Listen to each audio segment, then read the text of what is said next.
السلام علیکم۔ کراچی بارش کے پانی میں ڈوب گیا، مختلف علاقوں میں اربن فلڈنگ، گھروں میں پانی داخل، بجلی غائب، شہریوں کو سخت مشکلات کا سامنا۔ کیا آپ حالات حاضرہ سے آگاہی حاصل کرنا چاہتے ہیں؟ خبر کے پیچھے چھپے اصل حقائق جاننا چاہتے ہیں تو ابھی سبسکرائب کیجئے جلمل پاکستان کو اور ساتھ ہی گھنٹی کے نشان پر کلک کر دیں۔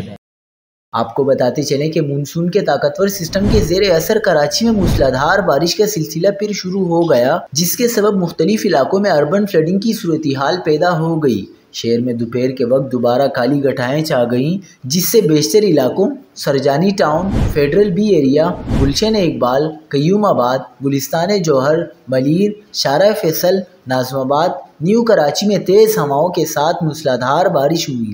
موسلادھار بارش کے سبب شہر کی مرکزی سڑکوں کے ساتھ اندرونی گلیوں میں پانی جمع ہو گیا۔ گلشن حدید میں 1 گھنٹے سے موسلادھار بارش سے گلیاں زیر آب آ گئیں اور پانی گھروں میں داخل ہو گیا۔ لوگ اپنا قیمتی سامان محفوظ جگہ ٹھکانے لگانے لگے۔ شہر کے مختلف علاقوں میں 400 سے زائد فیڈر ٹرپ ہونے سے بجلی کی فراہمی بھی بند ہو گئی۔ بارش کے بعد کے الیکٹرک کا ڈسٹری بیوشن نظام تاحال غیر مستحکم ہے۔